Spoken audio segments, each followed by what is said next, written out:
Hello guys, आपका स्वागत है आपके अपने प्यारे चैनल रिमाइंडर क्लासेस में। गाइस, आज हम फिर आपके सामने हाजिर हैं एक बहुत ही इंपॉर्टेंट टॉपिक के साथ। और जैसे कि गाइस आप देख पा रहे होंगे, आज हम बात करने वाले हैं आप लोगों के साथ स्पेशली जैन धर्म। ठीक है गाइस, आज हम तो बात करेंगे जैन धर्म की। बट हमने आपको जो कल वीडियो हमने आपको प्रोवाइड किया था, उसमें गाइस हमने आपको बौद्ध धर्म के बारे में पूरे से मतलब सही तरीके से बताया और उसका एंड किया।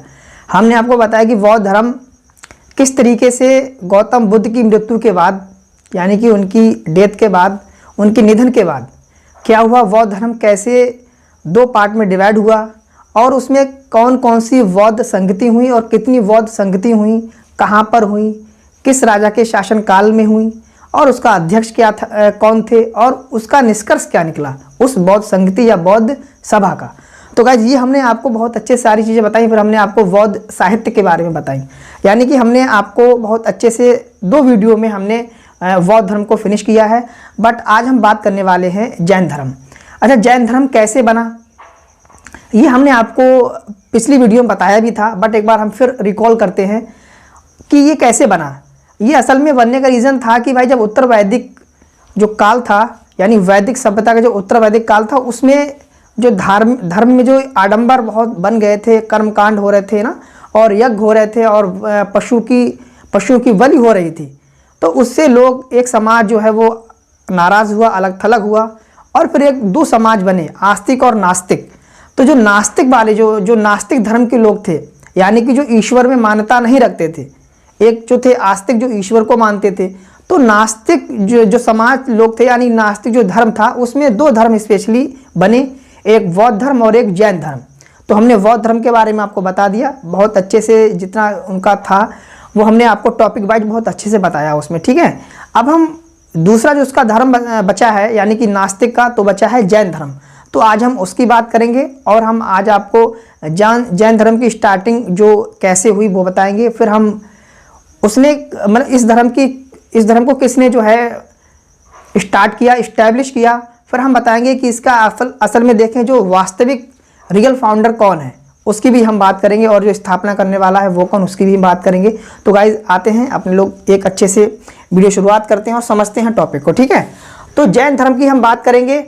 इसमें क्या होता है गाइज, अगर हम जैन धर्म में देखें तो तीर्थंकर का बहुत बड़ा रोल रहा है। तीर्थंकर हम कह सकते हैं एक ऐसे इंसान को जिसको कुछ नॉलेज हो, ज्ञान का उसे अच्छा सा नॉलेज हो, और जो लोगों को मैसेज करे, लोगों को कुछ जानकारी पहुंचाए। ठीक है, तो उसको हम कहते हैं तीर्थंकर। इसमें टोटल जो तीर्थंकर हुए वो 24 हुए हैं। ठीक है, अगर हम देखें तो सबसे जो लास्ट में आए हैं वो महावीर स्वामी हैं। उनके बाद में कोई भी तीर्थंकर नहीं आया, वो लास्ट थे। उन्होंने कह दिया मेरे बाद अब कोई नहीं आएगा, अब सब उन्हीं को जैन धर्म की जो धार्मिक लोग हैं, जैन धर्म से जुड़े हुए हैं, वो उन्हीं को फॉलो करते हैं। उनके जो भी उपदेश है, जो उनकी शिक्षा है, उनको अपने मानते हैं। ठीक है, लेकिन जो पहले थे उनके बारे में हम बात करेंगे और जो दूसरे थे उनके बारे में बात करेंगे। लेकिन हम जो 24 है उन सभी के बारे में मेरे हिसाब से बात करना ज़्यादा सही नहीं, क्योंकि वहाँ से क्वेश्चन आते नहीं हैं और तो हमें पढ़ने से फ़ायदा नहीं है। हमें बहुत बड़ा उस पर PhD नहीं करनी, हमको वो सीखना है जो हमारे एग्ज़ाम में आए और हमारा एग्ज़ाम क्रैक हो जाए। ठीक है, वो चीज़ें हमको सीखनी है। तो जो पहले हैं उनके बारे में हम बात करेंगे, उसके बाद में दूसरे हैं उसके बारे में बात करेंगे। फिर जो यानी सेकंड लास्ट, यानी कि जो 23 यानी 23वें जो नंबर के हैं उनकी बात करेंगे। 24वें तो हमें वो तो स्पेशल हैं, वो उसके जैन धर्म के रियल फाउंडर हैं, उनके बारे में हम पूरी बात करेंगे। ठीक है, तो आज हम देखते हैं जैन धर्म में कुल जो तीर्थंकर कितने हुए, 24। उसमें अगर हम देखते हैं संस्थापक, ये रियल नहीं है, ये वास्तविक संस्थापक नहीं है, बस इन्होंने स्टार्ट किया तो हम कहते हैं संस्थापक। उसके बाद में अगर हम एक शब्द और यूज़ करें इनके लिए, तो प्रथम जैन तीर्थंकर भी कह सकते हैं, क्योंकि स्टार्टिंग इन्होंने ही करी है जैन धर्म की। तो उनका नाम क्या है, ऋषभदेव। ठीक है, या फिर इनको हम दूसरा नाम देते हैं आदिनाथ, और या फिर इनको हम कहते हैं वृषभनाथ। ठीक है, तो गाइज ये जो हैं इनको 3 नाम से पुकारा जाता है, और हम कह सकते हैं फिर इनको संस्थापक या फिर प्रथम जैन तीर्थंकर का नाम क्या है। तो इस तरीके से हमने आपको इनके नाम बताए। स्पेशली आपको ऋषभदेव तो याद करना ही करना है, लेकिन अगर आप ये 2 नाम और याद कर लें तो ज़्यादा अच्छा होगा। कभी कभी क्या होता है कि आपको ये ना देकर ये नाम दे देंगे। ठीक है, तो ये भी पता होना चाहिए। इनको इन नाम से भी जाना जाता था। ठीक है, अब हम बात करते हैं इनकी जानकारी हमको मिलती कहाँ से है। ठीक है, तो जो हमारा सबसे पुराना वेद है, यानी कि हम कहते हैं ऋग्वेद, उस वेद में इनका जिक्र मिलता है। तो वहाँ से हमने ये चीज़ें जो हैं ढूंढी हैं। जैसे कि अगर हम बात करें इनका प्रारंभिक जानकारी जो है, इनकी प्रारंभिक जानकारी जो किस वेद से मिलती है, ऋग्वेद में इनकी जानकारी मिलती है किनके बारे में, ऋषभ देव के बारे में, आदिनाथ या फिर हम कहें वृषभनाथ। ठीक है, उसके बाद में आते हैं इनके 22वें तीर्थंकर। ठीक है, वो क्या नाम था इनका, सिर्फ नाम जान लेते हैं, ये सब पूछे नहीं जाते हैं। ठीक है, तो कोई मतलब नहीं बनता है गाइस। यानी कि जो 22वें नंबर के उनका नाम है अरिस्टेनेमी। ठीक है, ये जो है आपको नाम याद कर लेना है। उसके बाद में आता है 23 नंबर के, उनका नाम है पार्श्वनाथ। ठीक है, यानी कि 23वें नंबर के तीर्थंकर हैं गाइस इनके, उनका नाम है पार्श्वनाथ। और पार्श्वनाथ से क्वेश्चन बनता है, तो उनके बारे में हम चीज़ें सीखेंगे। जैसे कि अगर हम जाने तो इनका जन्म कहाँ हुआ, ये क्वेश्चन आता है कि बताइए जैन धर्म के जो 23वें यानी कि सेकंड लास्ट जो तीर्थंकर हैं, उनका जन्म कहाँ हुआ, उनके पिता का नाम क्या है, ये चीज़ें कुछ आती हैं तो वो हम जान लेते हैं गाइस। ठीक है, जैसे देखें इनका जन्म जो है वो काशी और वाराणसी में हुआ है। ठीक है, काशी कहीं या वाराणसी का एक ही बात है। उसके बाद में इनके जो पिता का नाम था वो अश्वसेन था, और ये कौन थे, ये काशी के राजा थे। ठीक है गाइस, हम कह सकते हैं कि जो उनके पिता का नाम था यानी उनका नाम था अश्वसेन, और ये काशी के राजा थे। ठीक है, उसके बाद में इनको ज्ञान की प्राप्ति जो कहाँ पे हुई है, वो हुई है समवेद पर्वत 30 वर्ष की आयु में। तो गाइज ये क्वेश्चन बनता है, ये पर्वत बहुत इंपॉर्टेंट है, हमने कई प्रैक्टिस सेट में देखा है ये क्वेश्चन आता है। ठीक है, तो ये आपको पता होना चाहिए कि इनको ज्ञान की प्राप्ति कहाँ पर हुई है। जैसे ही महावीर स्वामी के बारे में पूछते हैं ज्ञान की प्राप्ति कहाँ पे हुई है, तो ऐसे इनके बारे में पूछते हैं। तो ये पता होना चाहिए कि समवेद पर्वत जो है वहाँ पे इनको ज्ञान की प्राप्ति हुई, बट कितनी उम्र में हुई, तो वो 30 वर्ष की आयु में इनके ज्ञान की प्राप्ति होती है। किनको हम बात कर रहे हैं, पार्श्वनाथ की, जो इनके 23वें तीर्थंकर हैं। ठीक है, आपको इनका क्रम पता होना चाहिए, 23वें नंबर के ये क्वेश्चन पूछते हैं। उसके बाद में इनका जन्म कहाँ हुआ ये पता होना चाहिए, वाराणसी। पिता का नाम तो है वो अश्वसेन है। इनको ज्ञान की प्राप्ति कहाँ हुई, फिर इन्होंने ज्ञान की प्राप्ति हो गई। फिर भाई जब ज्ञान की प्राप्ति होती है फिर इंसान जो है वो आगे बाहर निकलता है और अपनी जो है शिक्षाएं देना चाहता है लोगों को, है अपने ज्ञान की बातें बताना चाहता है। तो उन्होंने जैन धर्म के बारे में कुछ बातें बताई, या फिर उन्होंने एक तरीके से अपने जो इनके जो मानने वाले थे उपासक इनके, तो उनको कुछ इन्होंने कुछ बातें बताई कि आपको ये चीज़ें फॉलो करना है। तो वो चीज़ें हम जानते हैं गाइस। जैसे कि अगर हम देखें, इन्होंने 4 शिक्षाएं दी, हम शिक्षाएं को महाव्रत भी कह सकते हैं। ठीक है, तो जो इनकी 4 शिक्षाएं, इन्होंने क्या कहा देखो गाइस, सत्य की इन्होंने बात करी कि आप सत्य बोले, सत्यता पे रहें, झूठ जो है ना देखें ना बोले, इस तरीके से बातें करें। फिर दूसरा इन्होंने कहा है कि अहिंसा, आप अहिंसावादी बने, हिंसा ना करें आप। ठीक है, कहीं पे आप मार काट या कहीं पे इस तरीके से बवाल ना करें, आप अहिंसावादी बने, हिंसावादी ना बने, हिंसा ना कहीं फैलाए, किसी को लोगों को सताए ना फालतू में। जैसे कि अभी टाइम में जो चल रहा है, जहाँ तक आप देख रहे हैं इतने अच्छे त्यौहार हो रहे हैं, मतलब भारत अपना कितना अच्छा कंट्री है यार, कि इतने सारे धर्म हैं और सब अच्छे से रहते हैं, बट कुछ खुरापाती लोग कर देते हैं। रामनवमी पे देखो कितना हो रहा है, ये यार अच्छा नहीं लगता। ये अहिंसा हो रही, मतलब हिंसा हो रही नहीं हो रही है। तो अगर कुछ लोग इनको मानते तब भी तो इनसे सीख ले लें भाई, कि भाई आपको हिंसा नहीं करनी, अहिंसा के रास्ते पे चलना है। गांधी जी के मार्ग पे अगर देखो, उन्होंने भी इसकी ही बात करी कि भाई आपको हिंसा नहीं करनी है। देख रहे हैं आप, उन्होंने सिर्फ जरा सी हिंसा पे पूरा इतना बड़ा आंदोलन उन्होंने बंद कर दिया है ना। वो तो हम जब पढ़ाएंगे आपको गांधी जी के बारे में तो देखेंगे कि वो बंदा कितना स्ट्रिक्ट था, कि उनको हिंसा बिल्कुल पसंद ही नहीं थी। तो वो चीज़ जो है वो इन्होंने भी की है कि आप जो है अहिंसा पे रहें। ठीक है, हिंसा ना करें।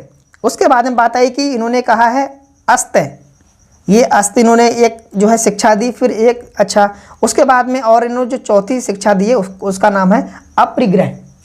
ठीक है, तो जो अस्त्य है, हमने आपको सत्य बता दिया, सत्य मतलब पता है आप लोगों को, कोई दिक्कत नहीं। अहिंसा के बारे में हमने बता दिया, कोई इशू नहीं है। बट बात हो रही है, कुछ ये शब्द अलग सा दिख रहा है, अस्त्य, इसका मतलब होता है चोरी ना करना, कि आपको चोरी नहीं करनी है। ठीक है, उसके बाद में बात आती है जो अपरिग्रह हमने बताया, जो चौथी शिक्षा है, उसका मतलब है कि धन का संचय ना करें, आप संपत्ति को इकट्ठा ना करें, क्योंकि जब एक टाइम आपको निर्वाण की प्राप्ति होनी है, यानी कि मृत्यु होनी है, तो आप क्या करेंगे इकट्ठा करके।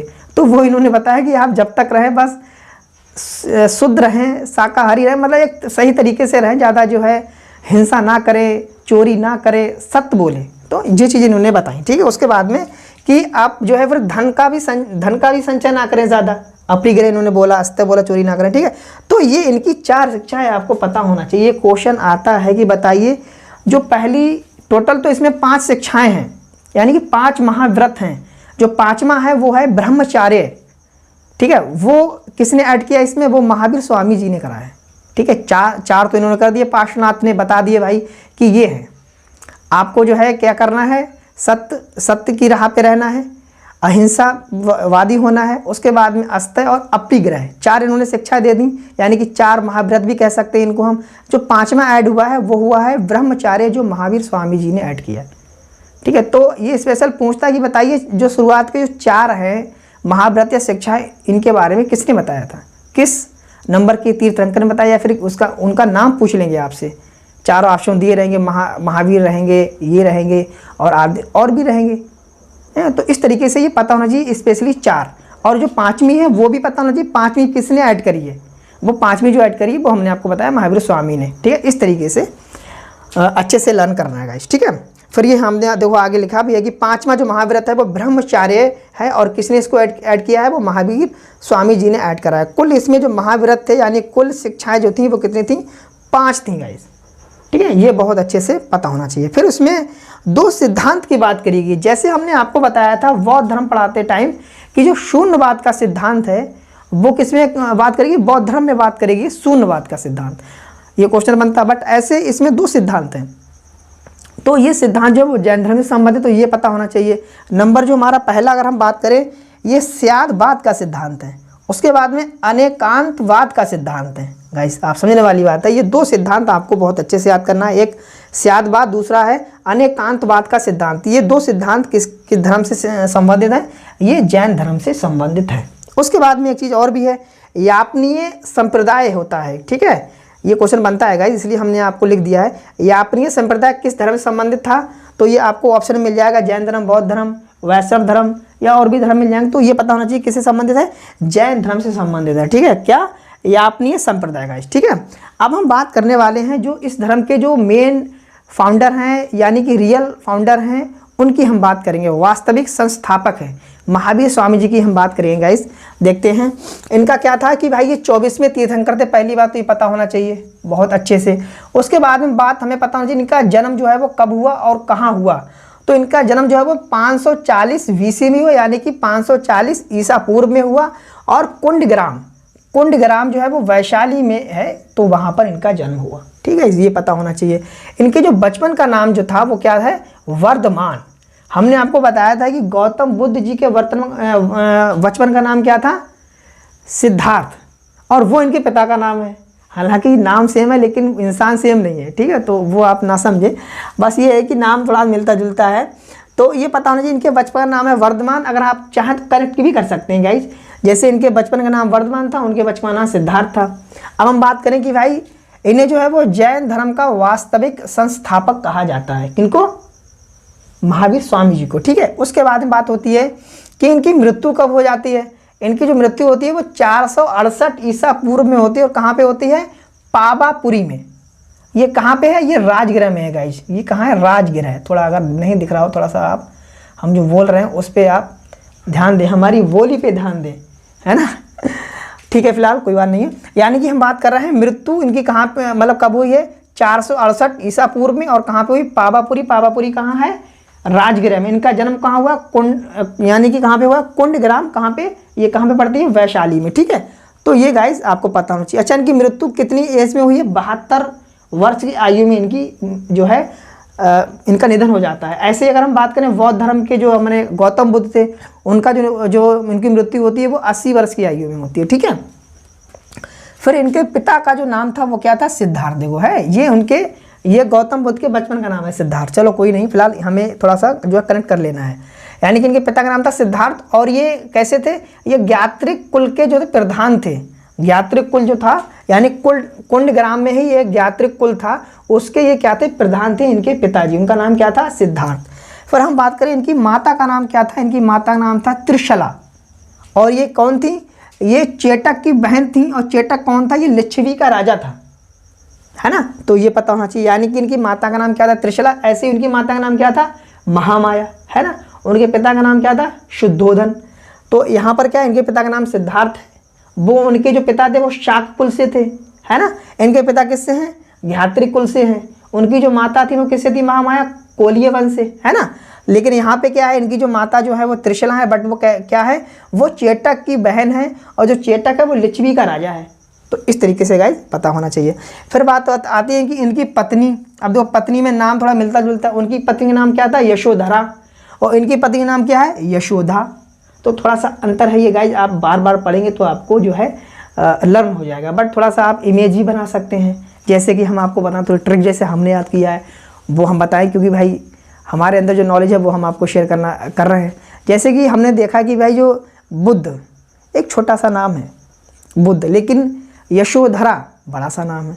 तो हमने मैच कर लिया ऐसे कि भाई जिस व्यक्ति का नाम छोटा है उसकी वाइफ का नाम बड़ा है। और इधर महावीर स्वामी, तो इनका नाम यशोदा छोटा है, भाई महावीर स्वामी बड़ा है। और जो अगर हम बात करें यशोदा थोड़ा छोटा है। तो इस तरीके से आप जो है लिंक कर सकते हैं कि मतलब जिसका नाम बड़ा है उसकी पत्नी का नाम जो है थोड़ा छोटा है, और जिसका नाम बड़ा है तो उसकी पत्नी का नाम छोटा है। तो इस तरीके से याद कर लेना है गाइस, ठीक है। थोड़ा कन्फ्यूजन हमें लग रहा हो गया होगा आप लोग, हम आपको दोबारा बता दे रहे हैं कि जिस व्यक्ति मतलब जिसका नाम छोटा है उसकी वाइफ का नाम बड़ा है। और यहाँ पर हम देखें यानी कि गौतम बुद्ध का नाम छोटा है, उनकी जो बीवी हैं यानी कि उनकी जो पत्नी है यशोधरा, उनका बड़ा नाम हो गया, थोड़ा सा लग रहा है बोलने यशोधरा।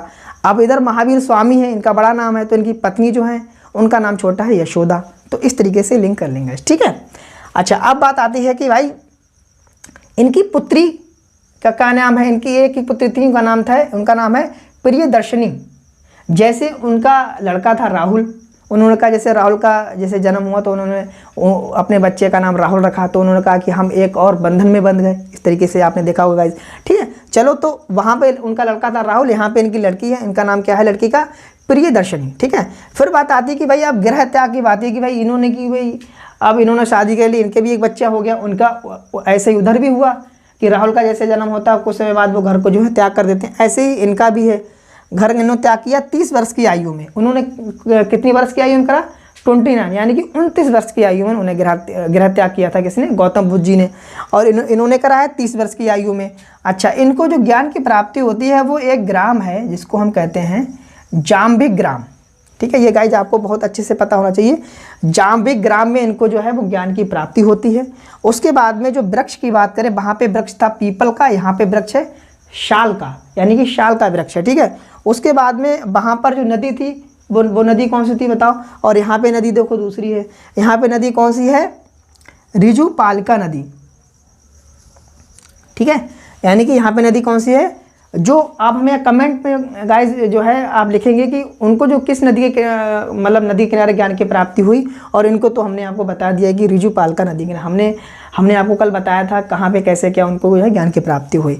तो यहाँ पे अगर इनको देखें तो ऋजुपालिका नदी के किनारे इनको जो ज्ञान की प्राप्ति हुई, ठीक है। आज जब इनको ज्ञान की प्राप्ति हो जाती है फिर क्या होता है, हाँ देखो कब होती है, यानी कि 12 वर्ष के बाद इनको ज्ञान की प्राप्ति होती है गाइस। देख रहे हैं आप, 30 वर्ष की आयु में घर से बाहर हुए, इन्होंने गृह त्याग किया। और फिर 12 साल और इन्होंने तपस्या करी, यानी कि 42 साल की उम्र में जाकर इनको जो है ज्ञान की प्राप्ति हुई। और जब इनको ज्ञान की प्राप्ति हुई तो इनको लोगों ने अलग अलग नाम से पुकारा।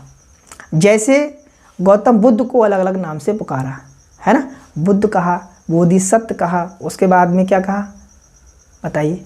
कमेंट बॉक्स में आपको सब जो है उनके नाम आपको जो है लिखना है। हमने आपको लास्ट वीडियो में बहुत अच्छे से बताया है गाइस, ठीक है। इसमें अगर हम देखें तो इनको जो नाम पुकारे गए हैं यानी कि कैवल, इनको कैवल कहा गया। और कैवल्य का मतलब है कि सर्वोच्च ज्ञान प्राप्त व्यक्ति, एक ऐसा व्यक्ति जिसको बहुत सारे ज्ञान की मतलब नॉलेज है, बहुत सारा ज्ञान उसको जो है प्राप्त हुआ है। तो एक ऐसा व्यक्ति जिसको सर्वोच्च ज्ञान प्राप्त व्यक्ति, ठीक है, उसको कहा गया कैवल। तो कैवल का ये अर्थ, कभी कभी आपको कैवल का अर्थ ही पूछ लेता है, है, क्वेश्चन में आपको ऑप्शन दे देगा, बताइए केवल का अर्थ क्या, आपको 4 ऑप्शन बना के दे देगा। तो मतलब उसका यही है कि सर्वोच्च ज्ञान प्राप्त व्यक्ति, जिसके पास बहुत सारा ज्ञान हो, एक ऐसा व्यक्ति, उनको ये नाम दिया गया। जब भाई इंसान को कामयाबी मिलती है तो उसको बहुत सारी उपाधियाँ दी जाती हैं। तो इसी तरीके से इनके साथ हुआ, कुछ ऐसे शब्द इनके लिए यूज करेंगे। फिर एक शब्द आया है जिन, जिनका मतलब होता है विजेता, ठीक है। फिर एक शब्द आया अरहत, एक उपाधि कह सकते हैं। अरहत का मतलब होता है योगी या फिर पूज्य, पूजने वाला इंसान हम कह सकते हैं, ये बात हुई। फिर इनको जो है आगे बोला गया है निर्ग्रंथ, इसका मतलब होता है वंदन रहित, ठीक है। फिर बोला गया है महावीर, महावीर का मतलब होता है साधना के प्रति समर्पण। महावीर मतलब आप वैसे भी जोड़ सकते हैं, लेकिन यहाँ पे जो कहा गया है कि जो साधना है, साधना के प्रति समर्पण है, बिल्कुल ऐसे व्यक्ति को महावीर कहा गया। यानी कि ये जितने आपको कैबल देखा, आपने जिन्न देखा, अरहत देखा, निर्ग्रंथ देखा और महावीर, ये सभी जो नाम जो हैं वो महावीर स्वामी के लिए कहे गए, ठीक है। कब? जब ज्ञान की प्राप्ति हो गई उसके बाद में। अब जब ज्ञान की प्राप्ति इंसान को हो गई, फिर उसने अपने उपदेश, अपनी शिक्षाएं देना शुरू कर दिया। तो इन्होंने जो अपनी शिक्षा या अपनी उपदेश लोगों के समकक्ष पहुंचाए, तो किस भाषा में इन्होंने पहुंचाए? वो भाषा कुछ ना कुछ तो होगी। तो बौद्ध धर्म में हमने आपको बताया था पाली भाषा का प्रयोग करा था किसने? गौतम बुद्ध ने। बट इन्होंने प्राकृत भाषा का प्रयोग करा। अपने जो भी संदेश हैं, जो भी अपनी शिक्षाएं हैं और जो भी अपने उपदेश हैं अपने लोगों तक जो उन्होंने पहुंचाए हैं, तो जो भाषा का प्रयोग करा उस भाषा का नाम है प्राकृत, और इसका दूसरा नाम है अर्धमागधी, हम इसको कह सकते हैं, ठीक है। तो या तो प्राकृतिक आपको मिलेगा ऑप्शन में प्राकृत, या फिर आपको अर्धमागधी मिलेगा। तो ये गाइज आपको पता होना चाहिए कि इन्होंने जो अपने उपदेश दिए हैं, किसने? महावीर स्वामी ने जो अपने उपदेश दिए हैं वो प्राकृतिक भाषा में दिए, ठीक है। तो यहाँ पे हुआ है कि भाई इन्होंने जो भाषा यूज करी है वो गाइज कौन सी है? प्राकृत, हम लिख दे रहे हैं यहाँ पे, प्राकृत भाषा का प्रयोग करा है, ठीक है। प्रथम उपदेश जो इन्होंने दिया वो कहाँ पे दिया है? राजगृह में दिया है। अच्छा, अगर आप लिंक करना चाहें, गौतम बुद्ध ने कहाँ पे दिया? सारनाथ में दिया था ना, बट इन्होंने कहाँ दिया है? राजगृह में दिया है। सारनाथ तो अपने यूपी में पड़ता है, ये राजगृह जो है जो बिहार में पड़ता है, ठीक है। फिलहाल कोई बात नहीं, आप ये याद करना कि प्रथम इनका जो उपदेश था वो कहाँ था? राजगृह में। दूसरा है प्रथम इनके शिष्य जो थे वो क्या थे? जामिल। इनके जो प्रथम शिष्य थे उनका नाम था जामिल, और वो इनके दामाद थे, यानी कि जो इनकी जो पुत्री थी प्रियदर्शिनी, इनके क्या थे? हस्बैंड थे, यानी कि पति थे, ठीक है। तो ये चीज़ हुई। जामिल जो थे इनके पहले शिष्य थे, वहाँ पर कौन थे? उनके प्रथम शिष्य आनंद थे, गौतम बुद्ध जी के। फिर यहाँ पे आता है कि इन्होंने कुछ और भी कहा है अपने उपदेश में कि संसार सुखमय है, दुख का कारण जो है उसका कर्म फल है कि संसार जो है, संसार में इतना दुख है तो उसमें यही रीज़न है कि जो उनके कर्म हैं वो खुद उनके दुख के कारण हैं, ठीक है। तो इस तरीके से इन्होंने कहा। फिर इसमें जो है यूज़ हुए हैं यानी कि त्रिरत्न, मुक्ति के मार्ग के लिए, कि जो लोगों के अंदर जो दुख है, ठीक है, उससे लोग कैसे मुक्ति पाएँ, वो इन्होंने उसके लिए त्रिरत्न दिए हैं। तो गाइज उसकी हम बात करेंगे कि कौन कौन से त्रिरत्न दिए हैं। नंबर 1 है, पहला 3 दिए हैं, वो त्रि से हो रहा। वहाँ पे क्या थे? अगर देखो बौद्ध धर्म में भी थे त्रिरत्न, वहाँ पे कौन कौन थे? वो थे नहीं, बुद्ध धम्म, है ना, तो वो 3 वहाँ पर थे। बट यहाँ पे जो हैं वो त्रिरत्न अलग हैं। इन्होंने कैसे हैं नाम दिए जाएंगे? सम्यक दर्शन, सम्यक माने होता है सही, वो हमने आपको बताया था, यानी कि सम्यक दर्शन मतलब होता है सत्य में विश्वास। फिर दूसरा जो इनका जो है, अगर हम बात करें त्रिरत्न की, तो वो है सम्यक ज्ञान, उसको हम कहते हैं वास्तविक ज्ञान। फिर तीसरा जो है वो है सम्यक आचरण, यानी कि सुख दुख में समान भाव। ये 3 जो है इसके जैन धर्म के त्रिरत्न है। ये गाइज आपको पता होना चाहिए। सम्यक दर्शन, सम्यक ज्ञान और सम्यक आचरण, ये पता होना चाहिए बहुत अच्छे से गाइज, ठीक है। फिर इनके अगर ये अर्थ आपको पता हो जाए, ये भी बहुत अच्छी बात है कि सत्य में विश्वास, वास्तविक ज्ञान और सुख दुख में समान भाव रखना, ठीक है।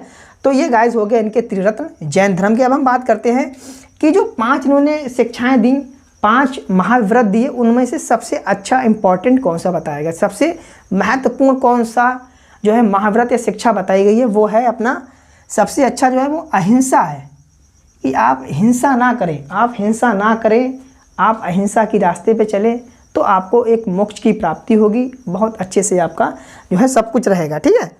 उसके बाद में कुछ यहाँ पे और भी शब्द हैं, जैसे कि आत्मा, पुनर्जन्म। भाई इनका विश्वास किस में था? इनका विश्वास तो ईश्वर में था ही नहीं, ये नास्तिक थे, नास्तिक धर्म जो है मानते थे ये लोग। यानी कि ईश्वर में इनकी मानता थी नहीं। जब ईश्वर में मानता नहीं थी तो मानता किसी ना किसी में तो होगी, किसी में इनका विश्वास होगा, तो उसकी हम बात कर रहे हैं गाइज। जैसे कि अगर देखें आत्मा, पुनर्जन्म, कर्म, मोक्ष, वर्ण व्यवस्था में इनका विश्वास था। ये इतनी चीज़ें हैं, आपको पता होना चाहिए। बहुत अच्छे से आपको इन ऑप्शन में घुमा देगा और आपको अलग अलग देगा, बता देगा बताइए इसमें किस में इनका विश्वास था या फिर किस में नहीं था। तो ये पता होना चाहिए कौन कौन सी, एक आत्मा है, एक पुनर्जन्म है, एक कर्म है, एक मोक्ष है, और वर्ण व्यवस्था में भी इनका विश्वास था। बट ईश्वर में इनका विश्वास नहीं था। अगर था भी तो इतना था कि इन्होंने कहा भाई अगर है भी तो हमारे जो जैन तीर्थंकर हैं उनसे नीचे है ईश्वर, उनसे ऊंचा नहीं है। तो इस तरीके से इन्होंने अपने तीर्थंकर के बारे में कहा। ईश्वर में इनकी मानता नहीं थी, जिनमें इनका मानता थी यानी कि जिनमें इनका विश्वास था, इनकी आस्था थी, वो क्या है? आत्मा, पुनर्जन्म, कर्म, मोक्ष, वर्ण व्यवस्था में। कर्म मतलब जो आप कार्य कर रहे हैं। तो ये चीज़ें आपको गाइज अच्छे से हमने आपको बताई, ठीक है। तो गाइज इसमें कुछ ऐसा कुछ बचा तो है नहीं फिलहाल, लेकिन अब अभी बचा क्या है? अब जैसे इनकी मृत्यु हो जाती है भाई, इनकी मृत्यु कब होती है? 468 ईसा पूर्व में जब पावापुरी में होती है राजगृह में। तो उसके बाद में फिर जैन धर्म का क्या होता है? कुछ ना कुछ तो उसमें हुआ। तो उसमें इसमें भी जस्ट वैसे ही हुआ जैसे कि बौद्ध धर्म में हुआ, कुछ अंतर नहीं है। थोड़ा बहुत आपको लिंक करके जरूर पढ़ना है, क्योंकि आप लिंक करके गाइस पढ़ना बहुत ज़रूरी है। आप बिल्कुल उसको जो अलग थलग पढ़ेंगे तो चीज़ें जो है माइंड से जल्दी निकल जाती हैं। अगर लिंक करी हुई होती तो वो हमारे माइंड में कुछ ना कुछ रहती हैं। तो वही चीज़ है जैसे कि उधर गौतम बुद्ध की मृत्यु हुई तो फिर बौद्ध संगति होना शुरू हुई नहीं हुई, ऐसे इसमें भी हुआ। जैसे जैन धर्म यानी कि महावीर स्वामी की मृत्यु हुई तो जैन संगति यानी कि जैन सभा स्टार्ट हुई। पहली कहाँ पर हुई? ये पाटलिपुत्र में। दूसरी कहाँ पे हुई? वहाँ पे हुई वल्लभी में, जो गुजरात में पड़ता है। तो इस तरीके से ये चीज़ें हुई यानी कि जैन संगति हुई। फिर ये धर्म भी 2 पार्ट्स में डिवाइड हुआ, जैसे कि वो धर्म डिवाइड हुआ है ना, महायान, हीनयान, ऐसे ये भी बटा है, श्वेतांबर, दिगंबर।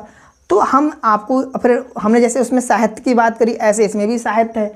तो गाइज हम आपको कल एक वीडियो और प्रोवाइड कराएंगे, और जिसमें हम ये जैन धर्म का जो हमारा पार्ट, ये तो हमारा फर्स्ट पार्ट है ना गाइज, ये हमारा जो भाग जो है कितना है, ये फर्स्ट है। और सेकंड जो भाग हम बात करेंगे गाइज, सॉरी गाइज थोड़ा सा लाइट में इशू हुआ है, ठीक है, थोड़ी लाइट हो गई थी, सॉरी। बट गाइज हमने आज आपको जो है भाग, इसका पहला पार्ट हमने आपको पढ़ाया जैन धर्म का। कल हम आपको पढ़ाएंगे इसका सेकंड पार्ट, और उसमें हम बिल्कुल फिनिश करेंगे अच्छे तरीके से। गाइज आप ये वीडियो अच्छे से देखना, और इसमें अगर आपको कोई गाइज डाउट हो रहा है या समझ में नहीं आ रहा, कुछ आप कहना चाह रहे हो, प्लीज़ आप हमारे कमेंट बॉक्स में ज़रूर कमेंट कीजिए। और कोई यहाँ पे कमी है तो बिल्कुल बताइए गाइज। और अगर ये वीडियो आपको पसंद आ रही है, आपको कुछ इससे ज्ञान मिल रहा है गाइज, तो आप हमारे चैनल को सब्सक्राइब जरूर कीजिए, क्योंकि हमारे सब्सक्राइबर अभी बहुत जो है कम है।